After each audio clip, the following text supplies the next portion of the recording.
Nicole Smith and Lee Smith. from Blood and Iron Martial Arts. And today we're going to talk about Dune 2. We went and watched it last night, so this is our Dune 2 review. So, full disclaimer, Nicole and I have read Dune, Nicole's read almost everything. The entire series, and I've probably read it more than once, loved the books. I even went as far to read the prequels when they came out because I loved the story and their world so much. Yeah, she is the bigger Dune nerd than I am, which is surprising, but you wouldn't read? I do read, can you believe it? Yeah, I could actually read more than just block letters on paper. It's pretty cool. Graphic novels, read the pictures. I don't know. I don't own a single graphic novel, no, I've read the Dune series from Dune Messiah, and Children of Dune, and I read a couple of the prequels when I busted my knee that one time, and I found them in the house. Yeah, I left them lying around. He picked them up. So yeah, we've read the books, so are going to be a little more critical than people like, oh, it's just a movie. No, we're going to be critical. We should maybe rephrase it as total Dune nerds reviewing the movie. Actually, yes. Total Dune nerd and sub-nerd reviewing the movie. So the first thing we like to look at is imagery. This might be the first movie that I've seen in a long time where it was actually worth going to the theater to see because the imagery was amazing. Yeah, the IMAX, it was totally worth it for the landscapes and, oh my God, the sandworm scenes. Oh yeah, the sandworm scenes were amazing. It also, in a sense, if you're where we were sitting right in the middle, it almost felt like you were there. Yeah, I know, and they did a really, really good job of giving you an idea what it would be like to ride one of these things. So I mean, like on other previous adaptations, film adaptations, this was totally different. So this was like mind-blowingly good. Mm-hmm. So like probably some of the best some of the best CGI, obviously, and videography I've seen in a long time, and the Getty Prime black and white fight scene. Now that was a totally radical departure from a lot of things you'd see in modern cinema, but it really worked. Yeah, no, I think the idea was that they're black sun, so it completely worked with their location and the story that they were trying to tell, and the costuming. Yeah, and it kind of gave it an extra little creepy value to it as well, which really worked considering they were Harkonnens. So let's go into the fight scene, which is, usually why you're probably tuning this channel. Now the fights were good. The best one, in our opinion, was actually the one set on Getty Prime where he battles his three prisoners. The Roger Yuan. Yeah, Roger Yuan is a accomplished martial artist. He has a few black belts, and he plays Landville, which is the final guy he fights, the undrugged slave. Yeah, but he did a really good job. It's really nice to see an actual martial artist doing these scenes because it kind of lends a lot more realism to it, and the things that they're able to do, the fight just sort of flowed a little bit better. Yeah, it felt really realistic. It felt like edgy, like it would have been a real fight. You have that kind of like tension that I thought it really brought out. And it's one of the better knife fight scenes I have seen, like a close combat, like short blade scenes I've seen in a long time. So hats off to Austin Butler, the actor played Fade. We'll get to him later, and Roger Yuan, who played basically Landville, who was the drug slave, who was the undrugged slave, and had a chance of killing him. Yeah, he actually came pretty close, which was kind of cool. Yeah, definitely great. Highly recommend that scene. Yeah, we also like the actual style of fighting. In our opinion, it kind of looked a little bit more Arnis FMA based for most of their knife fighting stuff, and it was also really nice to see that martial art come out in the movie. As for the fight scene at the end, it was supposed to be the big fight between Paul and the Name Baron. Yeah, Paul is Fade. Yeah, honestly, it would have been. It actually, I think it was a little on the disappointing side for what it should have been. These are two guys in their prime. They're two of the best fighters in the universe. It should have been a lot better than it was, in my opinion. The ending was kind of a letdown. It was anticlimactic. So I have to say that fight definitely was not a show stealer like the pit fight. Yeah, absolutely right. Going into the group fights. Awesome. Oh yeah, the mass battles. Mass battles were great. Mm-hmm. I'd love to see a little bit more of them. A little? I would like to see a lot more. To be honest with you, they could have cut some of the dramatic pause scenes out and stuff that were kind of boring, and put in a lot more battle scenes and stuff. I mean, the Fremen battling the Harkonnens. I mean, that would have been a lot better in my opinion, because they did a really good. I thought they did a really good job of that. Let's have a look at casting. Now, there's some real standouts here. We were really impressed with the casting for Gurney Halleck and for Stilgar. Those two guys really brought it home. Josh Brolin is cast as Gurney Halleck, and Stilgar is played by Javier Bardem. Yeah. Now, for Josh Brolin, having to fill the shoes left by Patrick Stewart in one of the original movies, pretty big shoes to fill, because we're talking an expert, well-trained thespian. He did a really good job of filling those shoes and really making the role his. The Harkonnens were all beautifully cast. Stellan Skarsgård as Vladimir. You have Austin Butler as Fade. You have obviously Dave Bautista as the Beast Raban. These guys are all really well cast. And Great choices, and they play their roles extremely well. So this here, I'm very happy with those casts. Now let's look at some of the leftover casts from Dune 1. Well, we have our main character, obviously Paul Atreides. He was good, played by Timothée Chalamet.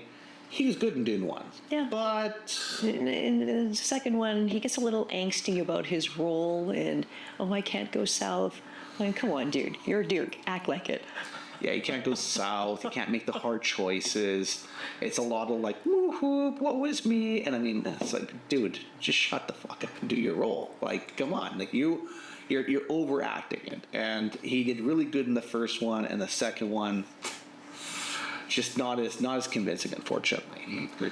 And now, obviously, the last character we're going to talk about, which probably going to piss some people off, but we're going to talk about it, is Chani. Zendaya's Chani. Now, in Dune 1, she did a pretty good job, right?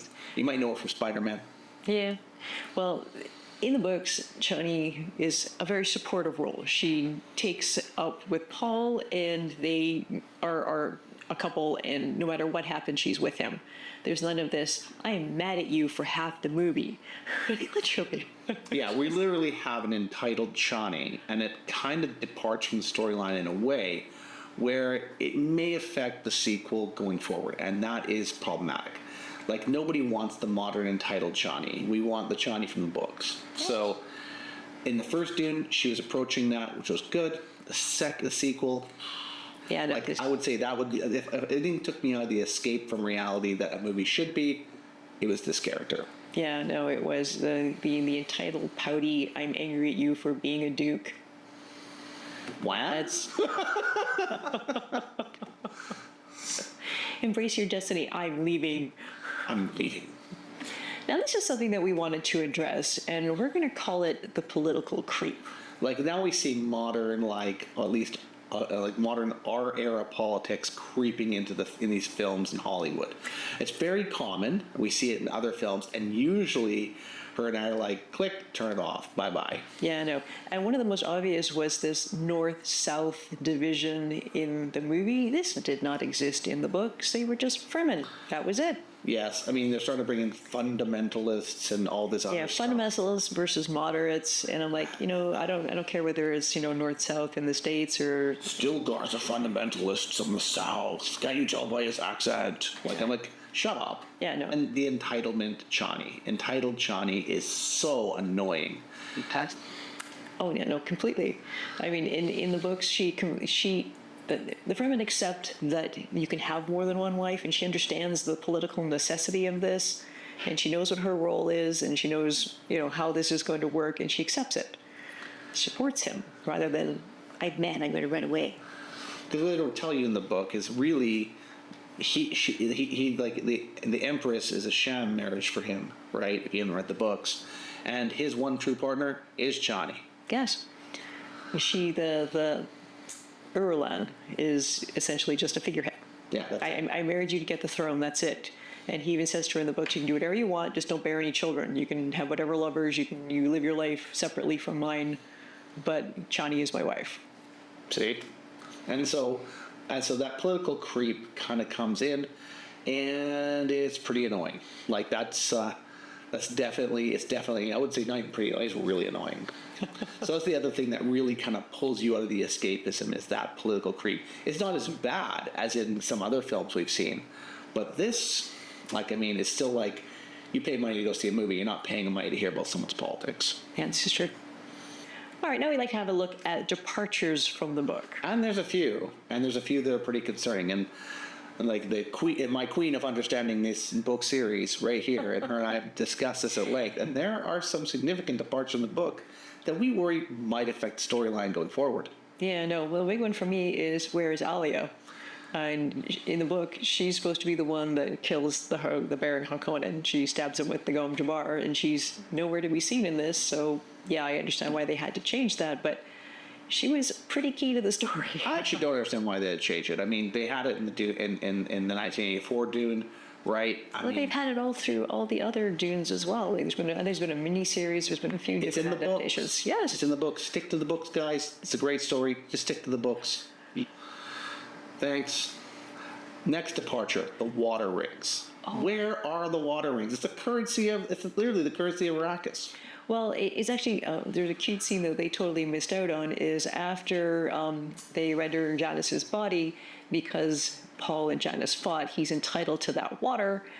They give him the water rings. He doesn't know what to do with them, and he sees them in other women's hair, so he hands them off to Chani, which technically is a marriage proposal. She's like, she looks at her, and she's like, do I have to accept this? And they're like, no, just take them for now, no commitment. Just he has no idea what he's just asked you.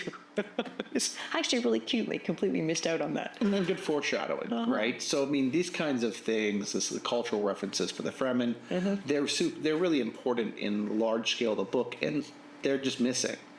We've talked about political creep already. That stuff comes in as well, departure from the book, and that's again annoying, really annoying. What are the other? We have another. Also, the weirding way. What happened with the weirding way? Exactly. In the books, the whole reason that the Fremen take them in the first place is they're supposed to be teaching them this and how to use it. It was one of the ways to defeat the Harkonnens. It is nowhere to be seen. Yeah, Paul barely uses the voice a little bit, but not at all. Oh, he's used way more in the book. Maybe he used it once or twice in the scene, but yeah, he uses it way more in the book. That was really annoying too. So I read a thing on it, and they're like, "Oh, well, we're just trying to depart from the metaphysical, spiritual aspect." That's a central part of Dune. Yes, that whole spiritual side of it, and sort of. Yeah, and then we get into this Mentats. Where the hell are the Mentats? And Mentats are even mentioned and paid homage to in Fallout, the video game. But there's no Mentats in Dune. They're a central part of the universe. Yeah, no, absolutely. And for some reason, they completely left him out. Thufir Hawat is one of Paul's teachers. No mention of him at all. In fact, he plays a central role in keeping him alive, but he's written out of the story, which I think is pretty much criminal. Mm-hmm. The departure of the book we kind of did like, though. The fact that Gurney is the one that gets to kill the Beast Raman.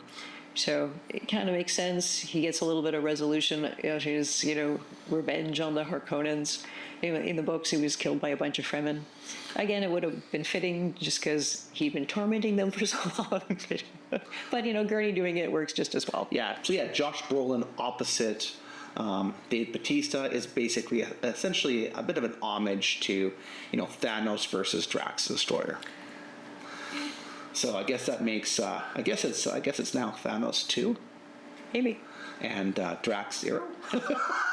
So I mean, with all the characters missing, maybe we need to have like a coloring book. Yeah, where's Waldo? Where?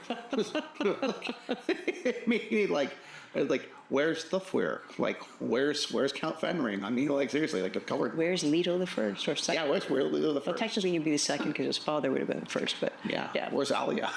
That's the big one. Mm-hmm. So yeah, that part we didn't really like at all. So there's too many missing pieces, and hopefully they can fix it for the sequel. I do feel they're probably going to ruin everything in the sequel, but I hope I'm wrong. You? Yeah, I'm ever hopeful, always hopeful, but like you say, the direction this seems to be heading. Which is sad because the cinematography and the fighting scenes are so good. Yeah, I know. Everything about the look of the movie is amazing. We're just a little bit worried what they're going to do with the content. I mean, because they were on track to finally, for like Lord of the Rings, finally having a trilogy that could compete with them. Mm-hmm. But I would say after 2, Yeah. Not going to happen. They really would have to pull out a whole bunch of stops to get 3. To really put it on back on track, because like 1 was much better than 2 in my opinion. Dune 1 was much better than 2 in my opinion. So far. So our rating for this movie is, I mean, let's give it to the nerd. 8 out of 10. And you know what? I'll go with her on this. 8 out of 10. Yeah. She knows the books better than I do. I enjoyed the books, but this is like her favorite sci-fi series. So Yeah, so I mean, loved the visuals, loved the cinematography, all that was really, really good. Content could have been a little closer to the book. Like I said, this is the nerd talking. If you've never read any of the books, maybe you'll like it just fine. But anybody who really loves the books and loves the story, maybe not so much. So, but would you say worth seeing in the theater just for the visuals? Oh, absolutely. Definitely go see it, but go see it in IMAX and as big a screen as you possibly can. Yeah. And another thing is, if you're a big guy like me or big like her, make sure to get bigger seats. One thing I will say is that standard Filipino size seats here, we were pretty squished. Yeah, no, we're not standard Filipino size, so yeah, Directors Club it is next time. absolutely. All right. Special thanks to our Patreon subscribers. Without you, this would be possible. If you'd like more information on our in-person or our online lessons, please check out the links below. We got a free Discord. Check it out. And for now, bye-bye, nerds. Boy nerds, fellow nerds. Fellow nerds, yes.